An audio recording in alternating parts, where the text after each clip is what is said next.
나보다 더 거진 건물주들 수두룩합니다. 안녕하세요, 장백TV입니다. 오늘은 이제 사업자분들께서 자영업을 하실 때 임대차 계약을 많이 맺잖아요. 임대인은 이제 건물주라고 많이 이야기를 하고, 임차인은 이런 세입자들이 임차인이잖아요. 우리가 임대차 계약을 맺을 때 여러 건물주들을 만날 수가 있습니다. 저 같은 경우는 제가 직접 임대차 계약을 맺을 때 만났던 임대인들, 지금까지는 한 30분 조금 안 되게 만났던 것 같고요. 제가 직접 하지 않은 임대차 계약, 그러니까 프랜차이즈나 인큐베이팅을 할 때 관여했던 임대차 계약은 지금까지 한 300건 정도가 되는 것 같습니다. 그러다 보니까 제가 만났던 임대인들, 건물주들, 이런 분들이 굉장히 많은데, 그런 분들의 성향을 몇 가지로 안내를 드리려고 합니다. 첫 번째, 퍼주기형 건물주. 제가 앞으로 소개시켜 드릴 여러 성향의 건물주들 중에서 가장 만나기 힘들고 긍정적인 측면은 딱 한 분, 이분밖에 없는 것 같아요. 퍼주기형 건물주 같은 경우는요, 자산이 많고 적고를 떠나서, 또는 건물을 많이 가지고 있고 적게 가지고 있고를 떠나서 개인적인 성향인 것 같아요. 정말 만나기 힘든 분들이죠. 엔젤 성향을 가지신 분들인데, 임대차 계약을 맺고 임대인과 임차인 간에 여러 가지 요구사항이나 분쟁거리가 될 수가 있습니다. 그런데 이런 분들은 임차인에게 굉장히 우호적이세요. 정말 진심으로 임차인이 잘 되기를 바라는 성향이 있고요. 무언가 분쟁거리가 생기거나 요구사항이 생기면 별다른 문제 없이 그 요구사항을 들어주세요. 물론 근거 없는 요구사항은 당연히 들어주지 않고요. 근거 있는 요구사항이나 부탁은 잘 들어주시는 분.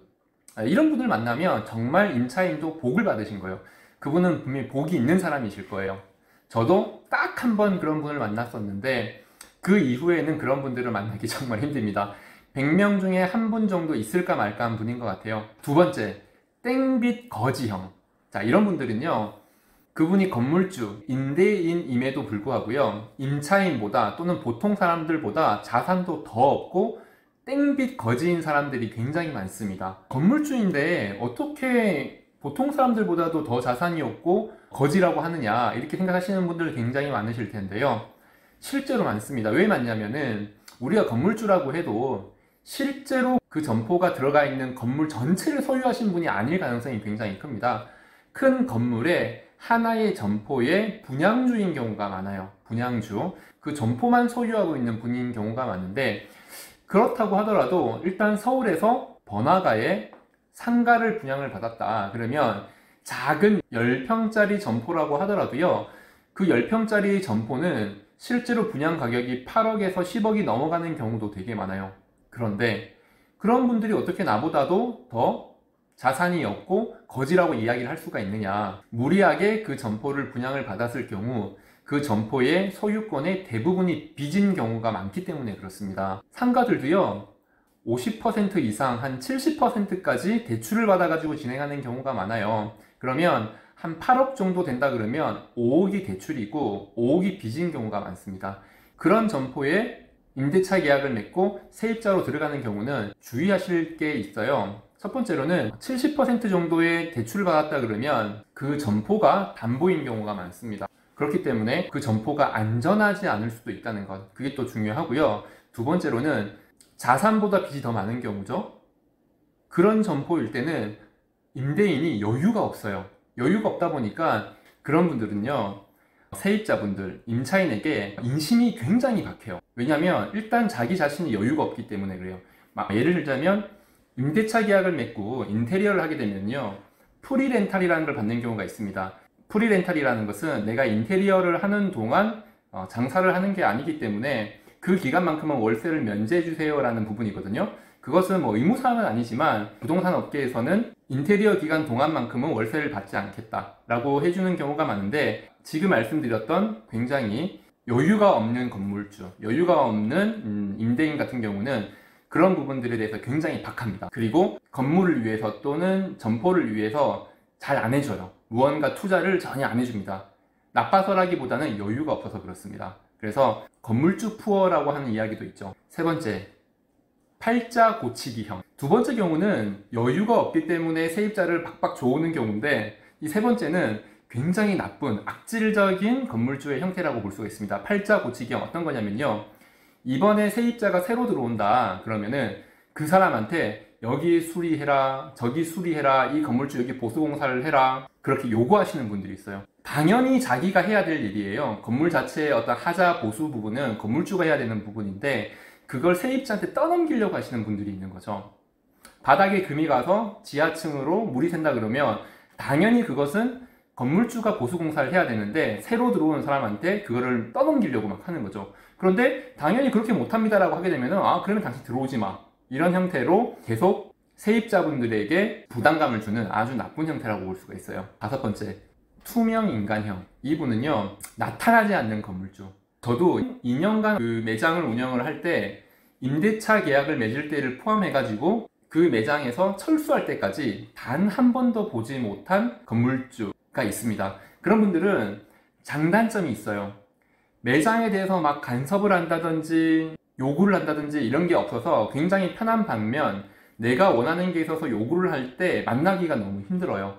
그러니까 간섭하지 않기 때문에 좋은 점과 내가 요구할 때 만날 수가 없기 때문에 또 단점, 이런 장단점이 있는 투명 인간형이 있습니다. 주로 어떤 사람이냐면은 건물을 아주 많이 가지고 있어서 이렇게 매장 하나하나 다니기가 힘들고 전국에 매장이 있다 보니까 서울에 점포가 있지만 건물주는 부산에 있다든지 이런 경우이거나 또는 법인이거나 큰 법인이어가지고 이 건물, 이 점포의 주인이 회장님인 거예요. 나타나지는 않죠. 그런 경우가 투명 인간형인데 장단점이 있습니다. 5번째, 연예인형. 이 점포의 주인이 연예인인 경우가 있는데 연예인이 점포의 주인이라고 한다면 장단점이 어떤 게 있냐면요, 일단 장점이 조금 더 커요. 상식선에서 벗어난 요구는 잘 하지 않습니다. 왜냐하면 본인의 명예가 달려있다 보니까 여기를 임대를 하게 되면은 상식선에서 벗어나는 어떤 요구 사항을 하게 되면은 괜히 언론에 나쁜 이야기가 들어갈 수가 있기 때문에 좋은 장점은 있어요. 그런데 제가 만나본 건물주분들은 무리한 요구는 하지 않지만 그렇다고 뭔가 베푸는 것도 없어요. 어떻게 보면은 처음에 하게 되면은 그래도 연예인이니까 대부분의 연예인들이 이미지가 좋잖아요. 그러면 내가 알고 있는 이미지를 가지고 그 사람을 임대차 계약할 때 만난다고 하더라도 딱히 이 임차인을 위해서 뭔가 더 해주거나 이런 경우는 없더라고요. 6번째, 동업자형. 이 부분도 굉장히 안 좋은 케이스 중에 하나가 될 거예요. 내가 임차인으로 들어갔는데 건물주가 2명인 거예요. 또는 3명이거나 아니면 더 많거나 그런 경우는 굉장히 곤란한 경우가 생깁니다.